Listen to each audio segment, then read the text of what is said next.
This meeting is also being live streamed. Adequate notice of this meeting was provided in New Jersey Herald, is also posted on the Sparta Township website and its bulletin board in accordance with all provisions of the Open Public Meetings Act. Practice of this board to salute the flag. Please rise and join us.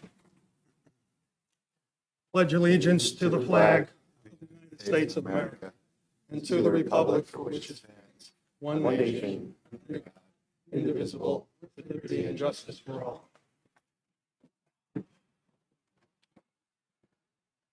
We also have our reorganization for 2024 for this board, but before we start, I'd like to thank all the board members that have served on this board and the residents of Sparta, New Jersey for the prior year, and I also would like to thank our professionals for their service over the prior year.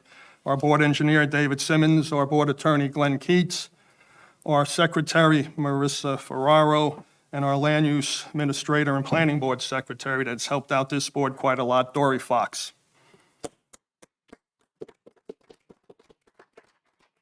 Also, I'd like to congratulate two board members that were reappointed, Michael Josephek and our vice chairman, Michael Leondi. And under that, I guess now, Glenn, we can turn it over to you. Sure, if you'd like, if the board's accepting, I would just do the reorganization meeting. All right, and what I would suggest is, unless there's any controversy on any positions, I'm going to ask for a motion, a second, any other nominations, and then I ask that we just all vote by signifying aye, instead of her having to do an individual roll call. Is everybody comfortable with that? Yes. And then I guess we'll take the roll call now for our attendance from Marissa. I think we should do that first. First, so Marissa, please call the roll. John Fickledy, Here. Michael Josephek, Here. Richard LaRufa, Here. Michael Leondi, Here. Mark Scott, Here. Landon Teneri, Here. Chairman Kenneth Larry, Here. Glenn Keats. Here. Okay, Glenn, I'll hand over the meeting to you Okay. now. So this is the reorganization portion of tonight's meeting. I'd like to open up the floor for nominations for the position of chairman of the Sparta Zoning Board for the 2024 season. Make a motion to nominate Kenneth Laurie for chairman. Any other nominations? All right, all those in favor, please signify by saying aye. Aye. Any opposed? I don't know whether to congratulate Ken or what, but you guys can decide that. Well, thank you, everyone, for your confidence in the reappointment as chairman. I appreciate it. Life position. All right, nominations for the position of vice chairman of the board? I'll make that, Glenn, for Michael Leondi for vice chairman for 2024. Second. Any other nominations? Please, all vote by, please signify saying aye in favor of the nomination. Aye. Any opposed? Okay. Appointment of attorney? I make that nomination, Glenn, for Glenn Keats. Second. Any other nominations? Any discussion? All those in favor, please signify by saying aye. Aye. Thank you very much. I can't tell you, I was thinking walking in the building, how nice it is to be back in Sparta since I started here in 1980, but had to take a vacation for a while when I was with Brian Laddie. So it's just really nice, and you guys do a terrific job. So Thank you. I just tell you that. I don't say that to all the boards that I represent, but you really do. Thank you. Appointments for the position of board engineer, I guess / planner for the time being at least, Dave? Okay. I'll make that nomination, Glenn, for Dave Simmons. Second. Any other nominations? All right, and that would be for engineer and planner, I think, because right now we're waiting to see what the township's going to do and everything else. So move that they be closed. All those in favor of the nomination of David, please signify by saying aye. Aye. Any opposed? You're back in too, Davey. Thank you very much. Thank you. This is the controversial one now, appointment for the position of board secretary. I'll make that nomination for Marissa Ferraro. Second. Any others? All those in favor, please signify by saying aye. Aye. You're welcome. You're in. We have to adopt, I think in your packet, or do you want to take over now, Ken? No, go ahead, Glenn. But when we're done with the reorg, then I'll take over at that point. I think in your packet, there were resolutions appointing professionals. All we need is a motion and a second to adopt the resolutions. So move. Second? All in favor? Aye. All right. Appointment of the official publication. Official publications for the governing body, somebody's got to help me here, are the New Jersey Herald, Sunday Herald, and what else? That's the only two I remember, Glenn. They didn't do the Ledger too? No. No, that's still in business. Are you sure? Yeah. I'm holding you personally responsible. It's always been the New Jersey Herald and the Sunday Yeah, Herald. some of them also do the Ledger just in Oh, yeah, case, all but, right, not us. okay. So, any other nominations? All right, all those in favor of the Sunday and New Jersey Herald being the official newspapers of the board? Aye. Aye. I'm sorry, did you have a question, bud? Who are the nominees? The New Jersey Herald and the Sunday New Jersey Herald. And what about Tap Into? I don't know that tap into, No, we never, So I'm usually designated the official electronic, even though it's not satisfied the rules for legal notification. It does then put me on the list, and I do push out all of your notifications, all of your notices. And Tap Into is the official newspaper of the town council, I believe, correct? It doesn't satisfy legally, but it does I don't- allow. yeah, I don't, it sounds like it's not, it's kind of in but not of, kind of, Mark. But listen, did we make was the motion and a vote made for the Herald? Let's either amend that, or let's make a second motion then to have Tapped In made the electronic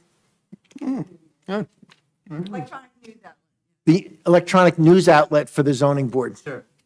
all right. So We have, who wants to make the motion? I make a Mark? motion that we include Tap Into as the electronic outlet for the zoning board. I'll second that. All those in favor, please signify by saying aye. Aye. Congratulations. Yeah, Jenny. Schedule of meeting dates, All right. is that in your packets, guys? Glenn, I see the 27th. Is, how many days after Thanksgiving is that? In November, even though it's a second meeting, we usually don't. Probably not after is the answer, Mr. Chairman. It's probably the day before. Oh, it is? But, yeah, but what you can do, you have to, under the law, you have to have at least one meeting a month scheduled. So my suggestion is you carry that, you keep the list that you have. But my other suggestion is we're going to work really, really hard on using your time as efficiently as possible so that you only have the first meeting of the month and the second one only if you get a crazy year and fall way behind or something else. Thanksgiving is the 28th. Oh, all right. So, and this was on the Night before. 27th. Yeah, we usually, So my suggestion is you adopt this list as it is, but the chances of having 2 meetings a month based on what has happened over the past couple of years are virtually nil. Besides the fact you're so time efficient. Yes, this is true. all right. So I have Right, a motion to accept the dates for our meetings in 2024. I make the An motion. amendment. Okay. I think the January 10th date is incorrect. It should be 8th, right? Where's it? Isn't I'm looking at the it- wrong- This Maybe is, I'm looking at the wrong, maybe today's I'm a year ahead. What's, January 8th is 2024 is today, oh, it is, okay. the 10th. Oh, I'm looking, all right. think. I'm looking at 2025, I apologize. All right, 2020, And I'm going to rescind that motion. a lot of controversy on this kind of stuff, isn't it? Mark, you had a question? Why is January 14th a February. red date, red? It's Valentine's Day. Actually, it's Ash Wednesday that day. Oh, It's a double. It's Ash Wednesday, and is Valentine's Day a holiday, it should be. or is it Hallmark Day? It should be too. Okay. Mark, you got something on that, bud?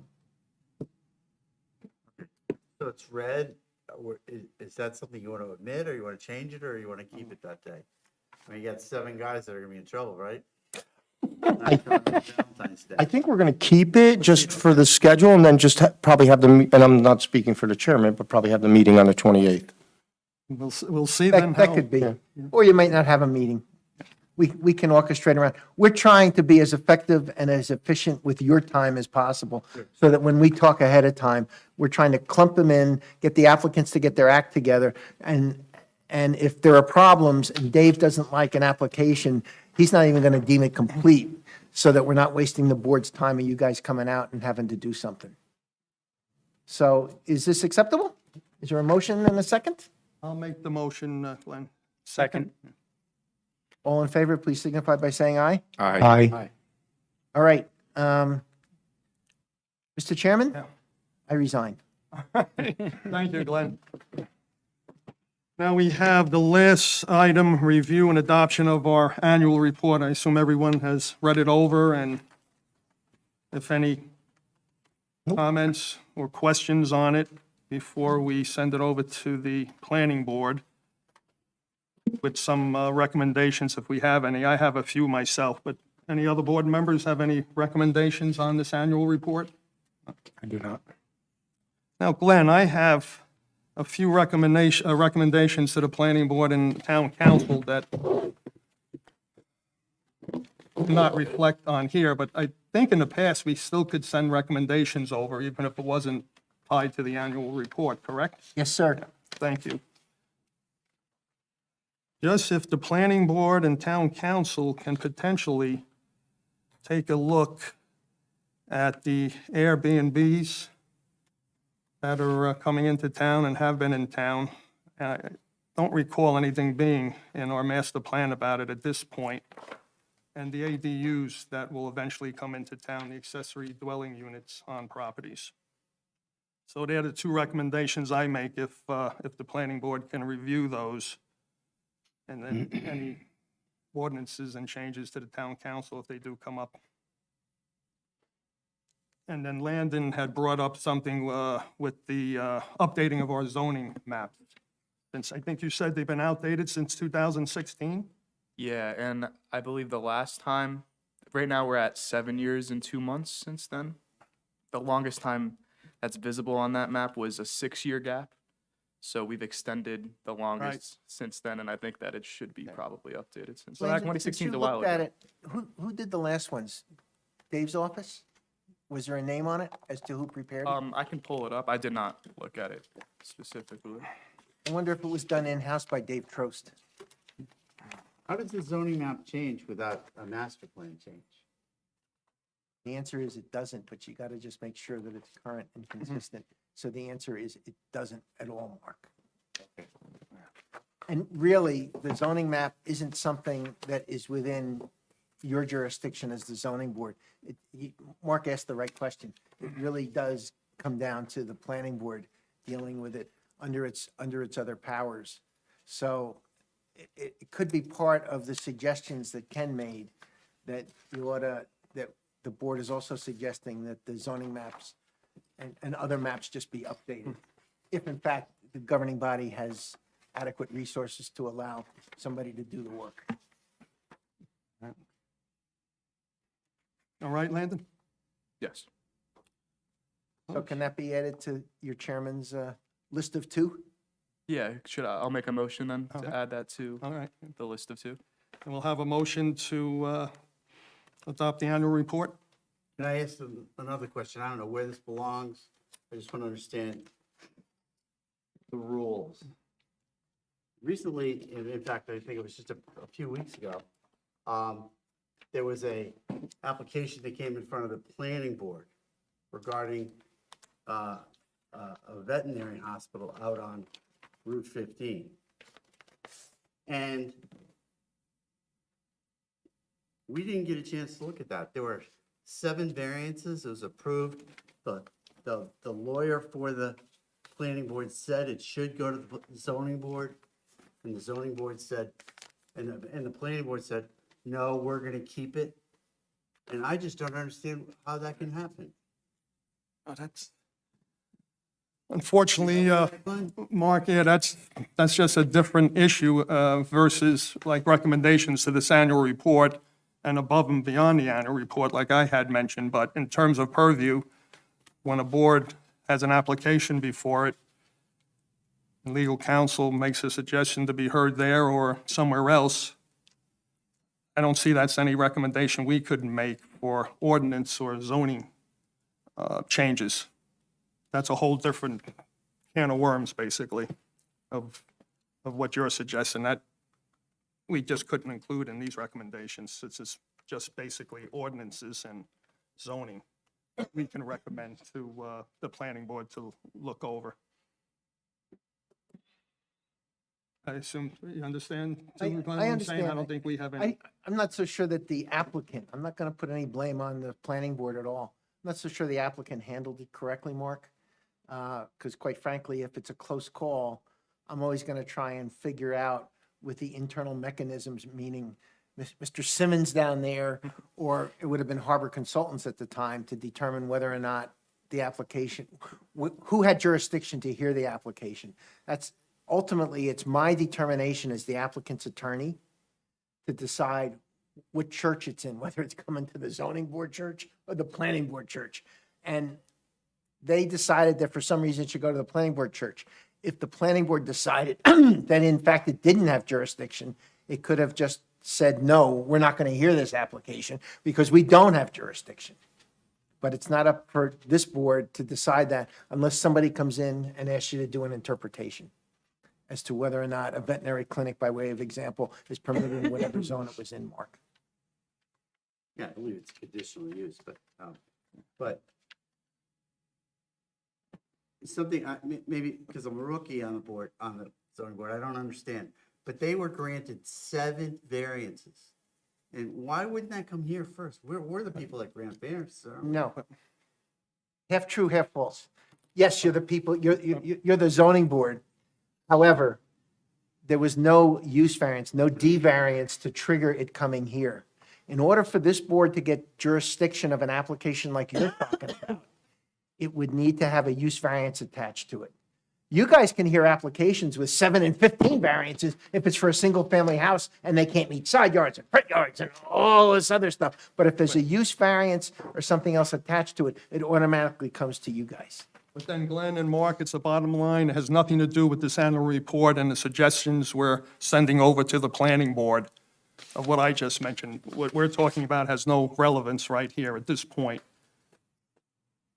Oh, This I just juncture, thought since yeah. we were sending a letter over to them, we could say, you're kind of stepping on our turf. No, No, you guys, not really. You guys are judges. We don't write letters like that. You never get a letter from a judge. So, You only get incarcerated. so Marissa, we didn't take the vote yet on the annual report? The motion? John Pickledy, Yes. We had a second, excuse me, on that? I'll second. Thanks, Mike. Go ahead. John Pickledy, Yes. Michael Josephic, Yes. Richard LaRupa, Yes. Michael Leondi, Yes. Mark Scott, Yes. Chairman Kenneth Lowry. Yes. All right, that completes the reorg, I believe, right, Glenn? We covered everything? All right.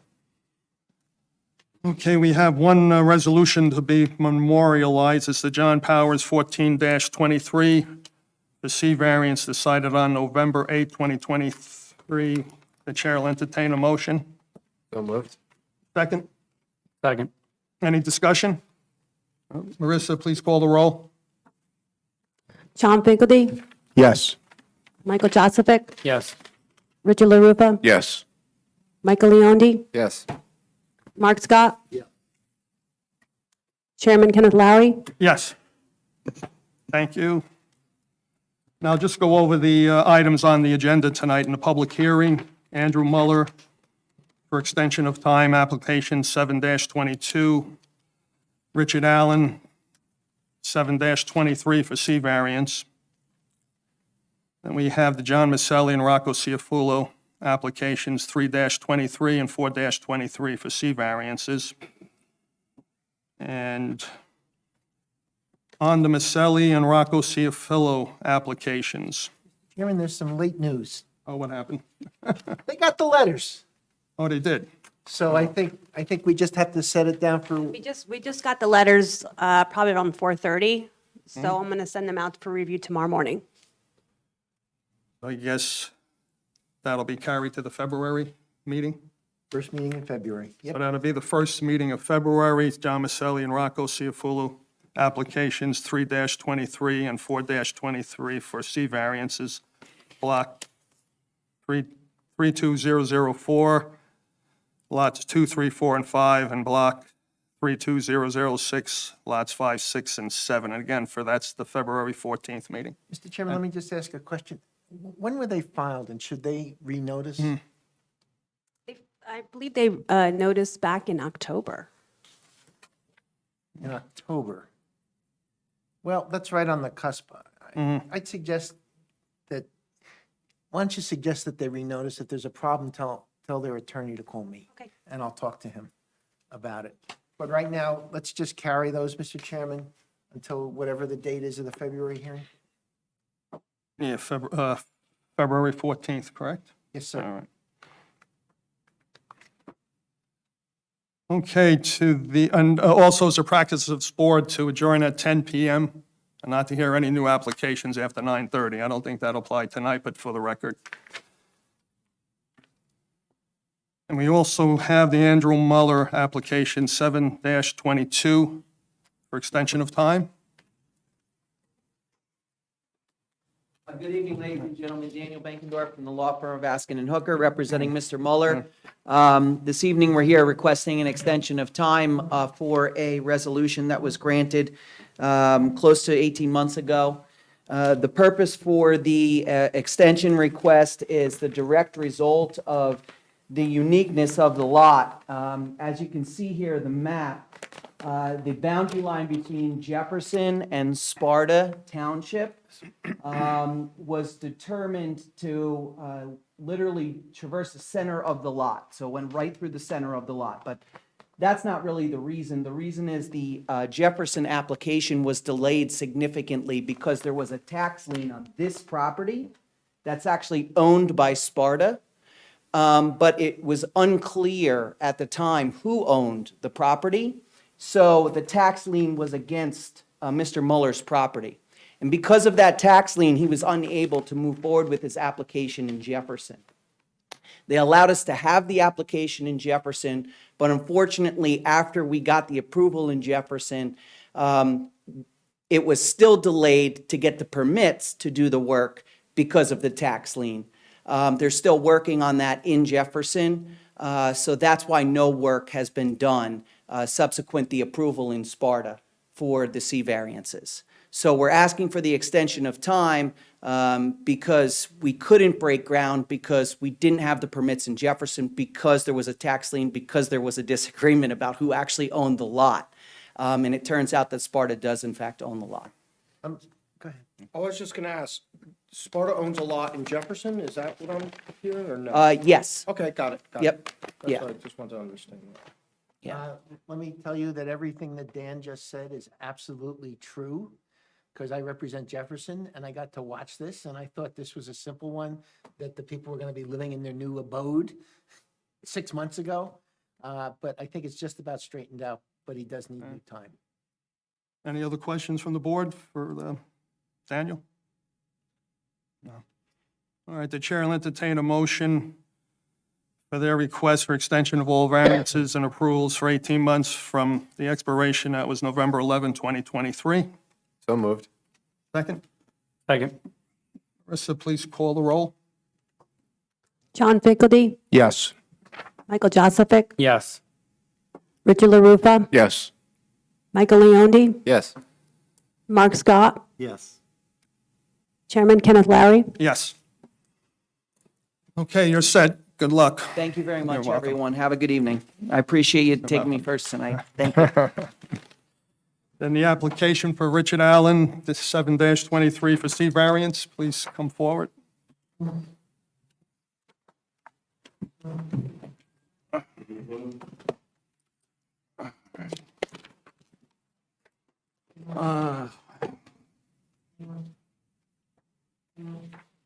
Right, Mr. Allen. Please raise your right hand. Do you swear to tell the whole truth, and nothing but the truth in regards to your application? Yes, I do. Please give your name and address to our secretary. Richard Allen, 4 Ridge Terrace, Sparta, New Jersey. Mr. Allen, after you're done with your application, then we'll open it up to our board and professionals for any comments they will have. Then we'll open it up to the public after we're finished. Okay. How can we help you? I'm here for a C variance for a, You can sit down, please. And please speak directly and clearly into the microphone, since we have to have a recording state requirement for the meeting. I'm here for a C variance for a addition to an existing barn on our property.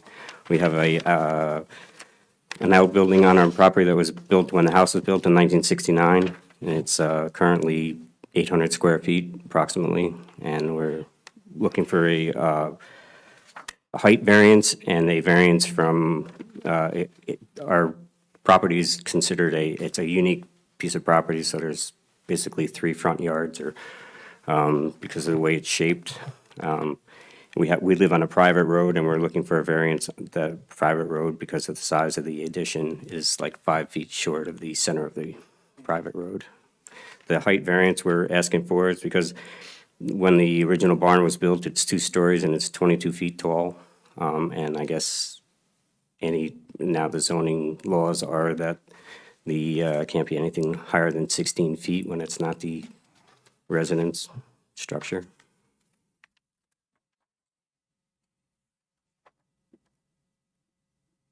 Can I ask him some questions just to help this move along, Mr. Sure. Chairman? So how high is the existing structure right now, sir? 22 feet. And you want to put this addition on so it looks uniform and it blends in with the existing Correct. structure?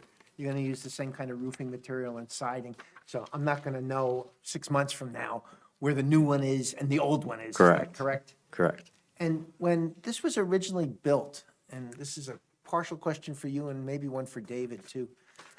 When it was originally built, was the barn there? When I purchased the property in 1999, and it was built in 1969, because there's a stamp inside on the concrete that it has with a horseshoe, because it used to be a horse farm, a small Okay. horse farm. So as far as you know, there was no record of this structure ever receiving any variance relief, was there? Not that I know of, no. All right. Dave, you're only allowed to have 2 stories, so it's a combination of a height and stories, but it's an accessory structure. So I have no problem with this being a C variance of any kind. Do you think he needs the 2 variances or just the height variance, or I would feel more comfortable with the 2 variances just to cover it all the way around. for the structure and for the height? Yes. That's all I have, Mr. Chairman. And Thanks, then Dave. is the front yard is okay, David? No, No. no. That's something else that was revealed by the survey plat that Mr. Stewart prepared once he got commissioned by Mr. Allen to do the work. That's when I determined that there was a existing requirement for an accessory building of 75-foot front yard setback, but from Ridge Terrace, it's only 63.4. So the reality of it is he needs a variance for the front yard setback Be as the well. front yard setback, the stories, and the height, correct? Yes. Thank you. Excuse me, David, how does the town of Sparta define the front yard versus, because, when you go out to the site, you could I was there this morning and looking at it, you could almost say it has 3 front yards. Basically, I think you're correct. Huh? He's got frontage on several streets. He's got frontage on Ridge Road. He's got frontage on Ridge Terrace, which is a private road. And he's also got frontage on County Route 620 Glen Road. Right. So basically, it is kind of a unique piece of property, I think, in that he's got 3 frontages. Right. So if I was going to draw the building envelope, I would draw a front yard setback from all 3 roads. But he only needs that 1 front yard That's setback, right, right. Dave? That's right.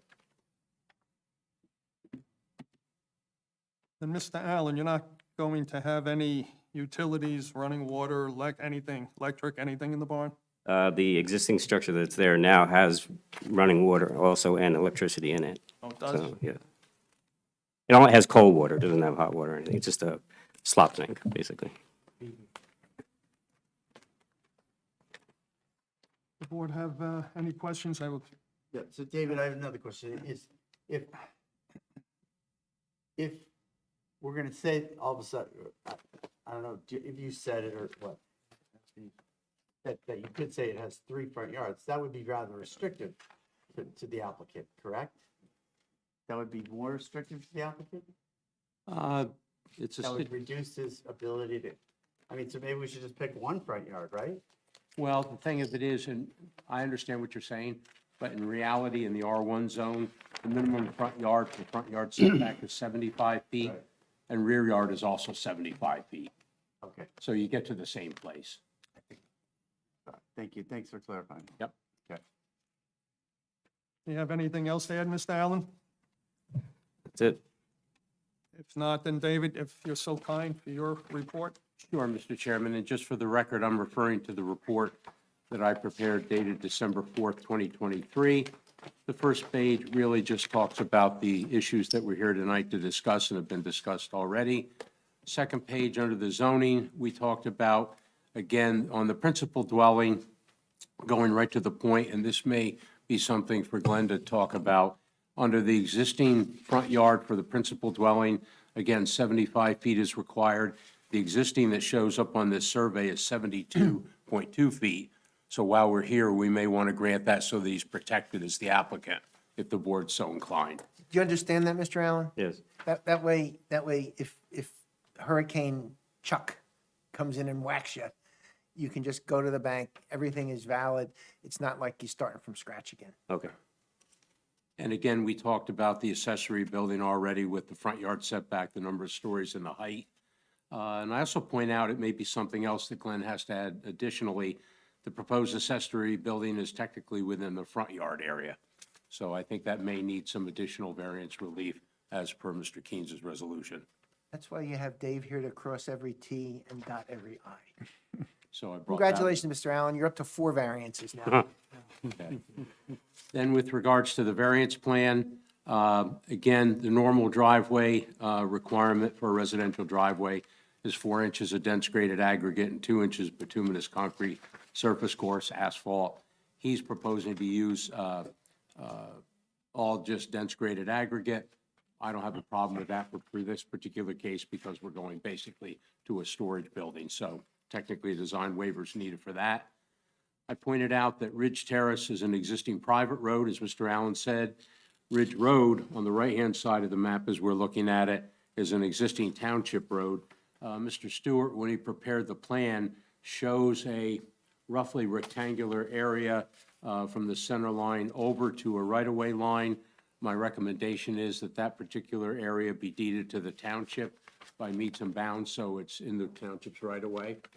And I also pointed out that at the intersection of Ridge Terrace with Ridge Road and with Glen Road and Ridge Terrace, a site triangle be set up on those corners just to prevent any obstruction of site distance in the future.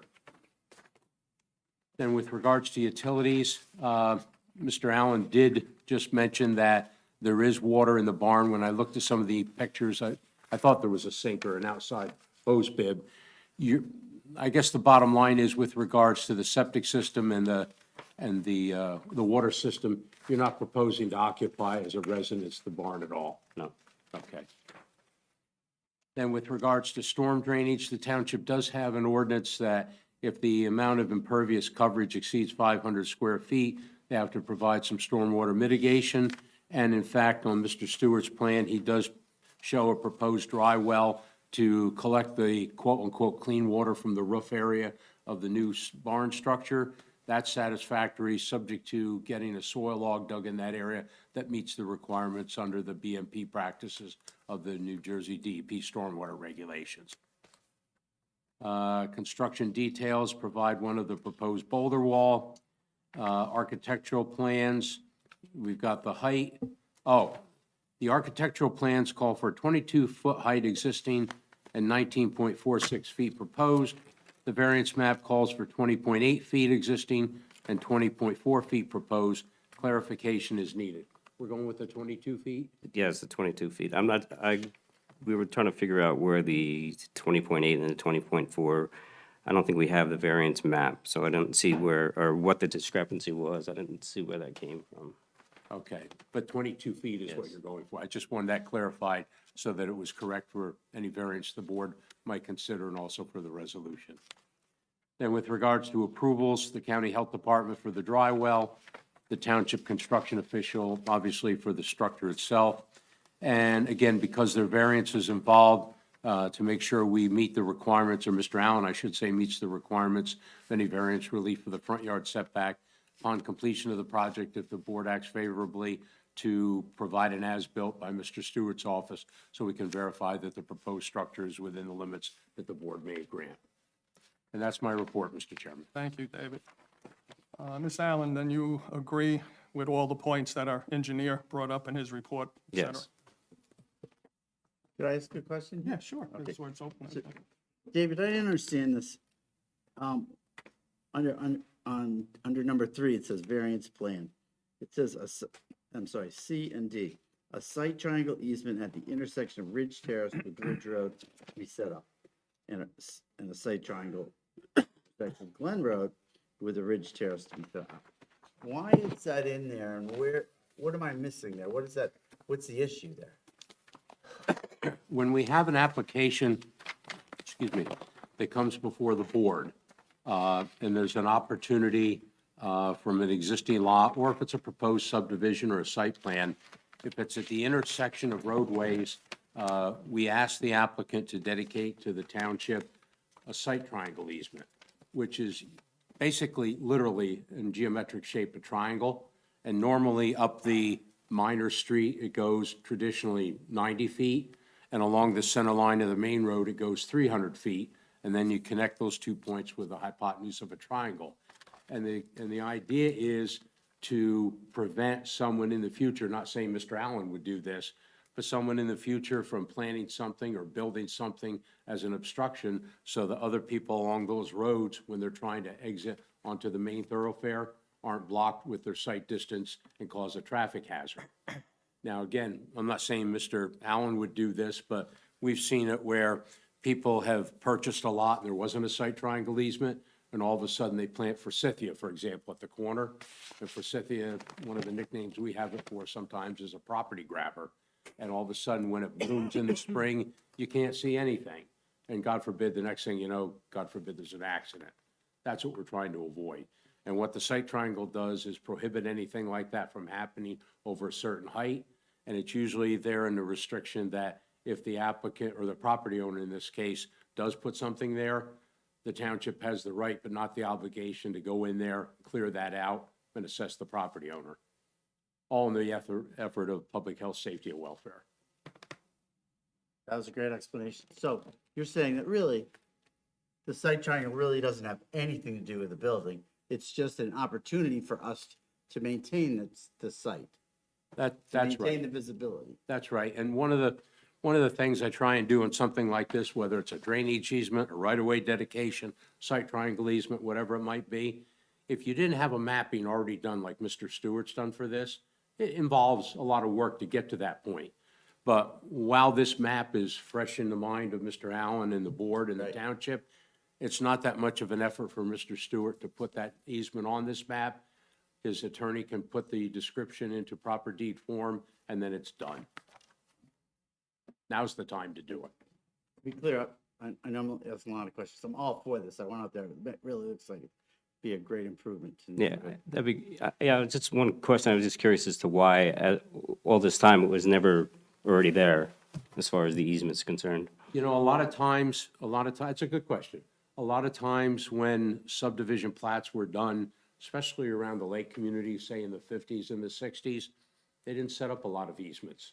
A lot of times they didn't have drainage easements to take into consideration the natural stormwater runoff paths and what have you.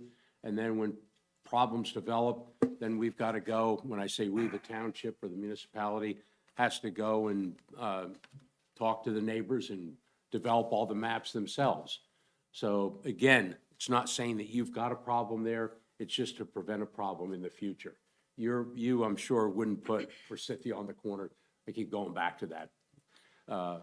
But usually the second, third, or fourth property owner, if they want to be a little difficult, that's when you need the easement where it comes into play. Then the municipality has some teeth to enforce the rights of the public and, again, protect the public health, safety, and welfare. And you only get a bite at the apple when there's a change to the property plan. In other words, Yes, this is it. in other words, where. Couldn't get Can I out. answer that question? Go ahead. This is just a point of information. I'm just saying, can you only get a bite to get that easement and eat? For example, there's an intersection in this town that has forsythia, and it holds up being able to see down the street. And it seems like nobody ever takes care of that. Could an easement be put in there? The municipality or the county, whoever was involved, or the state in that particular location, would have to go talk to that property owner and start this whole process as a separate map and description, and basically start from ground zero, if you will. So again, whether it's this applicant or a major subdivision or a site plan, we try and get the thing all cleaned up while it's in front of the board. Okay, okay, thank you. And Dave, what was the size of that triangle? Normally, we do 90 by 300. 90 feet along the center line of the minor road, 300 feet along the center line of the major road, and connect the hypotenuse from those 2 points. If in fact, I don't believe it's the case in here, but if in fact, sometimes you have to modify those site triangle easements, because, for example, if on Mr. Allen's map, if his house was down here at the corner, if the hypotenuse went through his house and the house was going to be in the site triangle easement, we'd propose to modify the lengths or go around it. Okay. That's not the case here. Any other questions from the board? I'll open to the public now. Anyone in the public have any comments or questions, please come forward. Seeing no one from the public, it's closed to the public, and the board will, the chair will entertain a motion approving Richard Allen's application for the variance. Mr. Chairman, I'll make a motion to have the board attorney draft a resolution approving application number 7-23 for Richard Allen, block 34002, lot 1 at 4 Ridge Terrace, seeking a C variance for front yard setback of 63.4 feet, where 75-foot minimum is permitted for the accessory building, 2 stories where 1.5-story maximum is permitted for the accessory building, a height of 20.4 feet where a maximum of 16 foot is permitted for the accessory building, and a front yard setback of 72.2 feet where 75 feet is required, which is existing nonconforming for the principal dwelling. With the conditions outlined in Mr. Simmons' report, including a design waiver for 6-foot dense graded aggregate for driveway being approved, an area of approximately 0.137 acres located in the right-of-way of a 33-foot easement at Ridge Road should be deeded to the township, and additional meets and bounds to be provided. Site triangle easement set up at the intersection of Glen Road and Ridge Road, and submission of as-built plans prepared by a New Jersey licensed surveyor at the completion of project, also based on all plans, exhibits, and testimony provided. I think you covered it all, Mike. I hope Right, so. David, Glenn? The only thing, Mr. Chairman, I think we all settled on 22 feet as the height, not the 20.4. 22 feet. Yes. Check that. Thanks. Okay, amended. Do I have a second? I second. Any discussion? Marissa, please call the roll. John Pickledy, Yes. Michael Joseph, Yes. Richard LaRupa, Yes. Michael Leondi, Yes. Mark Scott, Yes. Chairman Kenneth Lowry. Yes. I guess, two, would you like to waive your right to a written resolution? I'm sorry, I think we're short one vote. I got 6 names. Did you call 7? You call Landon? Oh, Landon? Oh, excuse me, Landon Teneri. Yes. Landon, don't be so bashful, buddy. And Glenn, we could do the waiving of the Yeah, resolution. when do you want to get started, sir? So, As soon as we can. All right, so what you could do is you want to waive receipt of the resolution. The board's going to meet in a month, be a resolution prepared, but if you want, you can get your construction plans and all the other stuff going. Okay. So that at least you can pull building permits. You know, you still have to straighten out the stuff that we talked about, but Mr. Stewart is very adept at doing that. He's a very good surveyor, so he can help you. All right, so is that what you want to do? Yeah, that's fine. Is that satisfactory to the board? all right, so moved. Second? Marissa, please call the roll. John Pickledy, Yes. Michael Joseph, Yes. Richard LaRufa, Yes. Michael Leondi, Yes. Mark Scott, Yeah. Brandon Teneri, Yes. Chairman Kenneth Larry. Yes. All right, you've been approved. Good luck, Mr. Allen. Thank you very much. We just have correspondence from our engineer/planner, Mr. Simmons, for his year-end report, David. Yes. Basically, we'd just like to summarize the main applications that we worked on for the board. And again, thank you for having us back again. Thank you. Welcome. Good read, Dave. Yeah. It's like going down memory lane. There you go. There you go. I remember that. Any questions about it from the board on that? No? All right. And then, last thing, meeting's now open to the public for comments, questions not on the agenda tonight. Sorry, Jenny Derricks, Tappan to Sparta. Mr. Tenieri, thank you for bringing up the issue of the zoning map. I've been asking the planning board for about a year and a half to update the map. Just for your information, the information that I have is that the most recent one that's visible on the website is dated 2013, reflecting changes up to that point. Of course, there have been several zoning changes since then. I've gone on a hunt through Town Hall to try and find a more recent rendering to no avail, and I've been told that it was the equipment, for lack of a better word, to create a new map was at CP Engineering, and they were working to get it back. And that was admittedly over the summer was the last time I had that conversation. The only other question I have, and I've been asking other boards as well, and this is not to pick on Marissa, but there are no meeting minutes posted from last year. There's only 2 posted so far from 2022, and there are 2 meetings not posted. I'm sorry, there are only 2 from 2023 posted, and there are 2 missing from 2022. So I was just curious if we're gonna, Maybe Dory could if there's, respond to that, or Marissa? Sure, absolutely. So we have actually hired a consultant to assist us in the backlog, because as you had mentioned, it is environmental commission, planning board, zoning board. right, it's not just here. We are working on that. Okay. With our change in staffing and just our department alone. It also made us a little bit more backlog, but we are working on it. Okay. We have hired, you know, I'm glad to hear that. I was curious about OPMA violations and such, so thank you. And Jenny, could you please give your full name and address? I'm to, sorry, Board Jennifer Secretary? Derricks. If I could also just add to that. please, Sure. The recordings are always on there, especially now with the zoning board now doing live stream. You always have that option of going and looking at the, listening to. Of course. the recording as well. Right, but to see the, yeah. Yeah, it's- that'll give you more information. I mean, the I recording record is- my own, so, but they're having the written minutes. Sorry to bother, Jenny, just your name, Oh, full name, and Jennifer address to Derricks. Marissa. Tap For into the record. Sparta, thank you. RICK. No one else from the public? Seeing no one, the meeting is officially closed. I'll have a motion. I make that motion. Second? I'll second. All in favor? Aye. Thank you.